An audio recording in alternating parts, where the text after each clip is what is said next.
Então, amigos, sejam todos bem-vindos. Meu nome é Alexei Tatiak, sou médico-terapeuta manual osteopata. Trabalho principalmente com o tratamento de doenças da coluna e das articulações. No nosso canal, temos uma grande variedade de exercícios para praticamente qualquer situação. Por isso, nos meus vídeos, eu gostaria de ser para vocês uma espécie de guerreiro do género falado e contar para vocês alguns fatos interessantes da medicina. E responder às perguntas mais frequentes que tanto eu quanto meus colegas encontramos em nossos atendimentos. E o episódio de hoje eu gostaria de dedicar a uma espécie de parábola muito conhecida na terapia manual e na vertebroneurologia.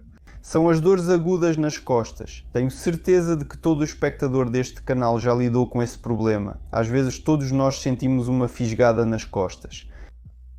O que é isso, afinal, e qual a diferença disso para o pinçamento de um nervo?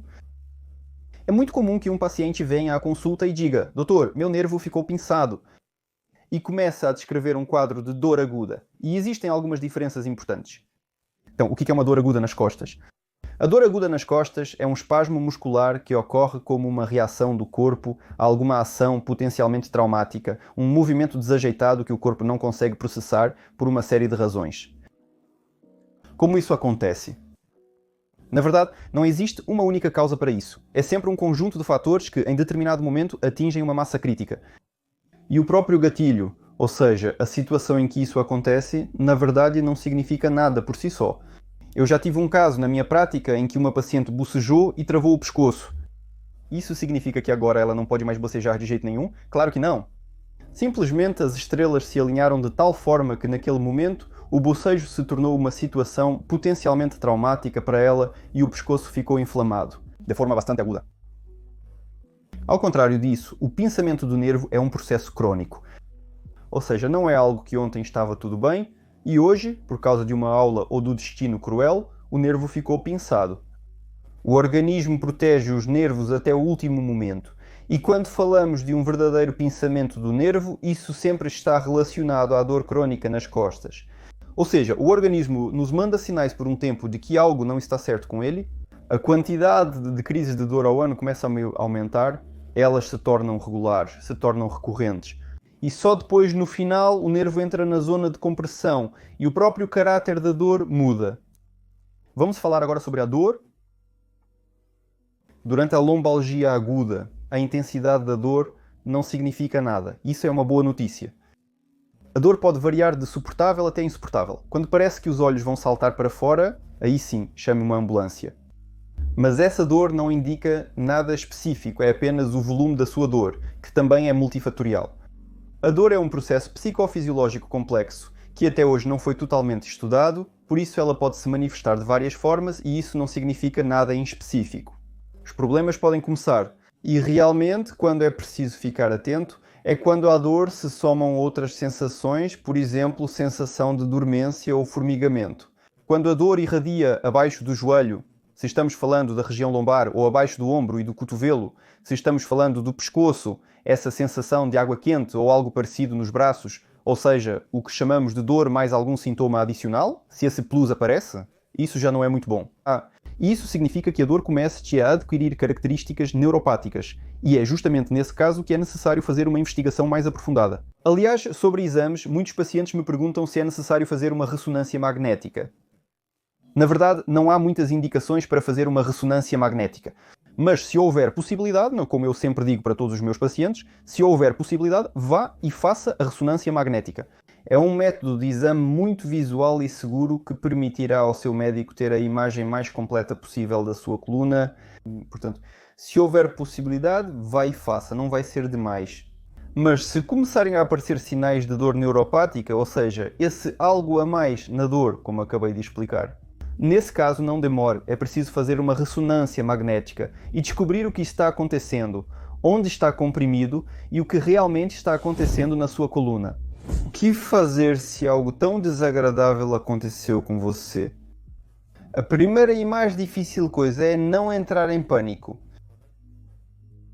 Ou seja, não é preciso tomar todos os remédios do mundo imediatamente, ligar para todos os médicos possíveis e tentar se alongar, massagear ou fazer outras coisas consigo mesmo, às vezes até antinaturais. A primeira coisa a fazer é se acalmar, aceitar que pelo menos hoje todo o seu lazer já está determinado pela sua dor. Essa é a chamada fase aguda da dor, quando de repente no auge do bem-estar ela aparece e te pega de surpresa. É uma dor muito forte, aguda, que piora com qualquer movimento e não permite que você encontre uma posição confortável no espaço.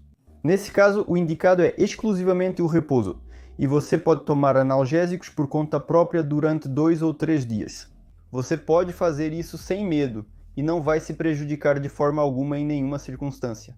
Também ajudam muito as posições confortáveis e sem dor. Se você conseguiu encontrar uma posição no espaço em que não sente dor, fique nela o máximo possível. Ou seja, o objetivo nos primeiros 2 ou 3 dias é o repouso. A eficácia da terapia manual, assim como de qualquer tratamento passivo, como massagens e afins, nesse período é extremamente baixa. Ou seja, isso não significa que não se pode fazer absolutamente nada. Ou seja, já vi colegas dizendo que no período mais agudo não se pode fazer terapia manual. Bem, não concordo totalmente. É possível fazer terapia manual, pode-se trabalhar com terapia manual nas regiões vizinhas à área dolorida, digamos assim, mas a eficácia realmente não é muito alta. Em alguns casos selecionados, a terapia manual permite reduzir significativamente a intensidade da dor.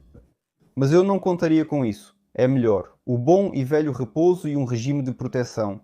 Isso também se aplica aos exercícios. Bem, vamos supor sim, ou seja, usando como exemplo uma coluna travada, vamos imaginar uma fratura no braço, é o mesmo tipo de lesão aguda. Ninguém em sã consciência pensaria em alongar, puxar ou exercitar um braço quebrado, certo? Você precisa imediatamente imobilizar o braço e mantê-lo assim, e o mesmo vale para a coluna. A situação é totalmente simétrica. O lumbago é uma condição aguda, pode-se dizer que é uma lesão e deve-se ter cuidado nos primeiros dias, especialmente nos primeiros 3 dias. Na fase mais aguda, o ideal é o repouso, mas o beisebol e exercícios selecionados, como os de estabilização e ativação, quando apenas contraímos os músculos sem movimento ativo, podem ser eficazes. Se você se sente bem fazendo, faça, mas na maioria das vezes é preciso manter o repouso. Então, depois de 2 ou 3 dias aguentamos, sobrevivemos, a dor começa a diminuir e provavelmente ela realmente vai começar a diminuir até antes disso, geralmente em 1 dia ou 1 dia e meio. Depois começa a ficar mais fácil, já entramos no período subagudo, aí tudo fica mais animado. Em termos de atividade física, já estamos falando de algum trabalho físico em casa. Ou seja, já é preciso se ativar de alguma forma, é preciso fazer algo, levantar, andar, fazer alguns exercícios simples e, em geral, aumentar o seu nível de atividade física. Porque isso já é necessário. Também é possível tomar analgésicos de forma situacional, mas aqui a questão é que se a dor for suportável, não é obrigatório tomar os medicamentos. Aumenta a eficácia da terapia passiva, como a terapia manual e a massagem. Aqui já é possível, digamos assim, manipular com mais confiança a região afetada, observar como ela se move, qual parte da amplitude foi perdida e analisar de forma mais detalhada a mecânica do processo, ou seja, funcionalmente. O que deu errado, porque que o organismo não conseguiu se recuperar sozinho. A próxima fase já é mais favorável para a terapia passiva, ou seja, quando a dor praticamente já desapareceu, nós já podemos realizar testes funcionais, já podemos fazer demonstrações funcionais da dor, e é justamente nesse momento que a visita ao médico será mais favorável, especialmente para a minha especialidade, que é a terapia manual. Aí já será possível examinar com mais confiança a região afetada, mover-se com segurança, mostrar onde dói e realizar algum tratamento passivo, ou seja, manipulações. A massagem, como eu já disse antes, e tem sua maior eficácia nesse período. Além disso, novamente, aumentamos a atividade física, já é possível começar exercícios de força, já dá para levantar alguma coisa e fortalecer os músculos. Ou seja, a atividade física vai aumentando, aumentando, aumentando.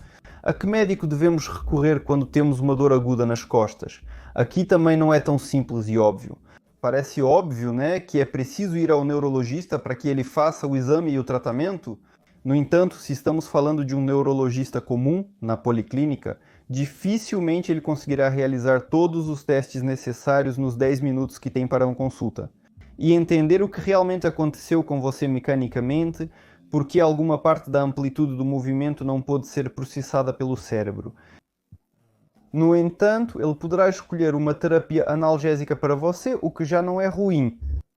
eu recomendaria procurar um médico do meu perfil, ou seja, um médico de terapia manual, autorreabilitólogo, talvez um médico de fisioterapia ou um médico de medicina esportiva, ou seja, médicos que lidam com dor mecânica e que podem realizar testes funcionais, fazer uma demonstração funcional da dor e selecionar para você não apenas um tratamento analgésico, mas também exercícios individuais que vão acelerar o processo de recuperação. Na minha opinião, amigos, a causa de todos esses problemas nas costas está enraizada na atividade física, ou melhor, no seu nível extremamente baixo, tanto pelo volume geral de movimentos que fazemos ao longo do dia, quanto pela sua variedade. Porque, sejamos honestos, a maioria das pessoas hoje em dia fica sentada. Sentar não é a posição mais vantajosa mecanicamente para nós. Nosso corpo, afinal de contas, foi feito para uma variedade de atividades físicas. Devemos correr, pular, escalar árvores, levantar pesos. E quanto mais variada for a nossa atividade ao longo do dia, mais saudáveis seremos. Existe uma pesquisa muito interessante sobre esse assunto que diz que, ao longo do dia, nós nos inclinamos para frente cerca de 400 vezes e nenhuma vez para trás. Isso não é exatamente para o que a evolução preparou nossa coluna vertebral por muitos milhares de anos.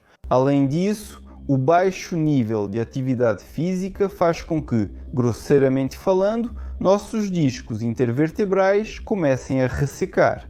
Sem receber estimulação axial suficiente, o tecido do anel fibroso se torna mais solto, mais seco e as propriedades elásticas desse amortecedor entre as vértebras, que deveria suportar várias centenas de quilos de carga axial, ficam comprometidas. Aliás, ela não dá conta porque não recebe estimulação suficiente. 1 minuto de informação médica interessante. O anel fibroso recebe sua nutrição apenas durante a atividade física. Devido ao fenómeno da transpiração sinovial, ou seja, por causa da compressão e do alongamento da coluna vertebral, forma-se esse efeito de sanfona e os discos intervertebrais absorvem nutrientes, formando o líquido que compõe o núcleo pulposo e, no geral, mantém o disco intervertebral saudável. Quando esse componente físico, esse componente mecânico diminui, ou seja, quando paramos de nos movimentar, basicamente o disco fibroso resseca por falta de uso. Afinal, por que gastar nutrientes e energia com ele? Para que ele serve, se eu tenho uma cadeira maravilhosa que me dá estabilização externa? Consequentemente, as propriedades de suporte da nossa coluna pioram e ela começa a doer. A diminuição da coordenação nervosa, muscular e intermuscular faz com que o volume de movimentos de que precisamos ao longo do dia, mesmo que seja pouco, fique ainda mais difícil de controlar. Ou seja, o cérebro simplesmente não consegue processar o pedido mecânico. Ou seja, na verdade, era exatamente isso que eu queria dizer no começo deste vídeo, que surge uma situação potencialmente perigosa. Mais precisamente, o cérebro a considera potencialmente perigosa porque não consegue controlá-la. Por isso, amigos, a chave para a saúde do sistema musculoesquelético está na atividade física. Então não tenham medo de ficar mais fortes, não tenham medo de praticar esportes.